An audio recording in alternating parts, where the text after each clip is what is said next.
Hello everyone, welcome back to the space where we can be heard, inspired and healed together. Last दो videos में हम लोगों ने बात की, हम लोगों ने रिस्पेक्ट को डिफाइन किया. What is respect, what is the difference between respect and love, and what a relationship looks like when there is and when there is no respect in it. What are the science of a disrespectful relationship. और आज हम लोग बात करेंगे what are the key ways to cultivate to have a healthy respectful relationship. सबसे पहली चीज is to practice mindful communication. देखिए, जब दो लोग एक दूसरे के करीब होते हैं, देयर आर ऑलवेज इश्यूज. एक जो नॉर्मल कम्युनिकेशन होती है, डे टू डे की कम्युनिकेशन होती है, we need to be mindful of it. हमने अपने पार्टनर को रिस्पॉन्ड नहीं करना for the sake of responding it, but for the sake of understanding their emotions, their feelings. वो आपसे क्या कहना चाह रहे हैं, एक नॉर्मल कम्युनिकेशन की बात कर रहा हूं. Because when we are sort of just listening for the sake of listening, so there the element of respect is gone. So to have a communication where we are developing a bond through each other's words, through each other's communication. And the next thing is to validate and appreciate each other. Day to day life के अंदर आपके partners, आपके दोस्त आपके लिए जो चीजें करते हैं उनको validate करना, आपके लिए कर रहे हैं या अपने लिए कर रहे हैं, उनको अप्रिशिएट करना, उनकी छोटी छोटी विनिंग्स के ऊपर, उनकी छोटी छोटी डे टू डे लाइफ की विनिंग्स के ऊपर उनको अप्रिशिएट करना, रेदर देन क्रिटिसाइज करने की बजाय उनको लिफ्ट अप करना.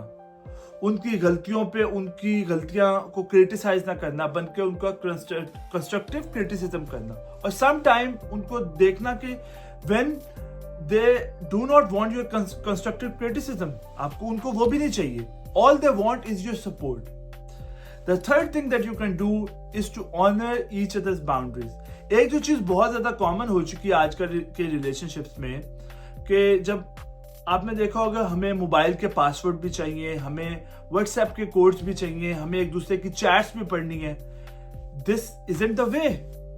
आपका देखिए, ट्रस्ट इज द फाउंडेशन. इस पे भी हम बात करेंगे इन अदर वीडियो. बट देखिए, अगर आपका फाउंडेशन एक ट्रस्ट है, एक रिलेशनशिप की जो फाउंडेशन है, अगर आपका ट्रस्ट नहीं है तो then there is no relationship. अगर आपका पार्टनर, आपका दोस्त आपको बोल रहा है कि मुझे चैट पढ़नी है for the sake of it, के मुझे तसल्ली करनी है, वहां पर you have lost it. It's better to leave the other person rather than going into the chats, क्योंकि वहां पर आपने इनिशिएट कर दिया है अपने रिलेशनशिप को टॉक्सिक बनाना, उसको खराब करना. सो ये जो हम बाउंड्रीज हम लोग भूल जाते हैं, एक दूसरे की टाइम कमिटमेंट्स होती हैं, एक दूसरे की जो हमारी एक अपनी, देखिए आपसे पहले भी एक दूसरे पर्सन की एक लाइफ थी, उनकी एक पूरी एक इंडिविजुअलाइज्ड लाइफ है. तो उसको रिस्पेक्ट करना, उनकी प्राइवेसी को, उनके टाइम को, उनकी स्पेस को रिस्पेक्ट करना. When we are respecting these things, then we are building, we are one step near to a healthy, stronger and a fruitful relationship. The next thing is that you handle conflict with maturity. ये बहुत important चीज है. आपका एक relation है, when you are spending time with other person, आपके partner हैं, आपके दोस्त हैं, you will always have issue. Day to day life के अंदर आपकी मसले हमेशा से आएंगे, but what matters is कि आप उन मसलों को किस तरह हैंडल करते हैं. You shout at each other, you scream at each other, आप assumptions करते हैं, या फिर आप पहले सिचुएशन को मिल के बैठ के आप सिचुएशन को समझते हैं and then you handle it together.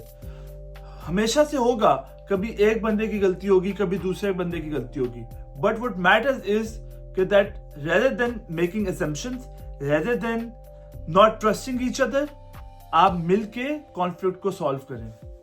फिर एक और चीज which is very underrated, that you apologise when necessary. एक बहुत कॉमन चीज होनी चाहिए. आई थिंक ये वो चीज है कि जो आपके हर रिलेशनशिप में सबसे ज्यादा कॉमन होनी चाहिए.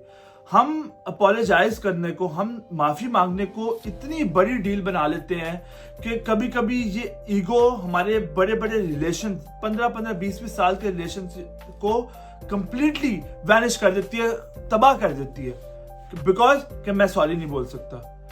आई थिंक ये ऐसी कॉमन चीज होनी चाहिए जो आप डे टू डे के अंदर चलते फिरते, मसला हुआ है, apologize, thank you, sorry, thank you should be the most common things आपकी डेली लाइफ के अंदर भी, और स्पेशली आपके लव्ड वंस के साथ, आपके पार्टनर्स के साथ, आपके दोस्तों के साथ कहीं भी कुछ गलत हुआ है, यू जस्ट से सॉरी। इतना कॉमन होना चाहिए कि आपकी इसमें ईगो को, आपके माइंड को वो टाइम ही ना मिले, आपकी ईगो को वो टाइम ही ना मिले कि मैं सॉरी बोलूं।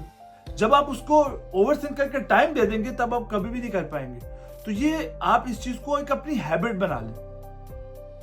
And the next thing is that you seek professional help. Sometimes ये होता है कि रिलेशनशिप्स कुछ ऐसे मसले होते हैं, कुछ ऐसे कॉन्फ्लिक्ट्स होते हैं कि जो आप मिल के बैठ के सॉल्व नहीं कर सकते। Sometimes there are traumas, sometimes कुछ पास्ट में ऐसे आपके पास्ट कुछ ऐसे होते हैं, आपके पार्टनर का, आपके दोस्त के, जो आपको उनको हॉन्ट कर रहे होते हैं, जिसकी वजह से आपका रिलेशनशिप बहुत नेगेटिवली इफेक्ट हो रहा होता है। तो उस केस में आप इट्स नॉट नेसेसरी कि आप बैठेंगे और आप समझ रहे हैं कि मैं तो अपना बेस्ट दे रहा हूं, मैं समझने की कोशिश भी कर रहा हूं और मैं समझाने की कोशिश भी कर रहा हूं, but the other person is not understanding. Some time उनके बस में होता ही नहीं है। वहां पर आपको प्रोफेशनल हेल्प की जरूरत होती है, वहां पर आपको एक थेरेपिस्ट की, वहां पर आपको एक काउंसलर की जरूरत है। आप जाएं, आप वहां पर एक प्रोफेशनल हेल्प लें और वो हमेशा ही फ्रूटफुल रहेगा। Obviously it's very important that आप किस पर्सन के पास जा रहे हैं, आप रिव्यूज लें, अपने फैमिली फ्रेंड्स, अपने जानने वालों से लें, and then go to the right person and then seek the professional help. And the last thing is lead by example. ये चीज दोनों लोगों के लिए है। दो लोग एक किसी भी बॉन्ड में है, दोनों के लिए। If the other person is thinking कि वो मुझे रिस्पेक्ट दे फिर मैं उनको रिस्पेक्ट दूं, इस तरह शायद हम एक दूसरे को रिस्पेक्ट नहीं दे पाएंगे। हमें ये इनिशिएट करना है, हमें एग्जाम्पल से लीड करना है। मैं रिस्पेक्ट दे रहा हूं, मुझे रिस्पेक्ट मिल रही है। I think these are the steps that you can take in your daily life. You can have a very strong, very beautiful and a very healthy relationship. You can always comment down. आपको क्या लगता है, कुछ tips आप बताएं कि so you can share with people that you can always add up in your daily life to have a very strong, healthy relationship. And subscribe to see you in the next video. And remember, there's always hope.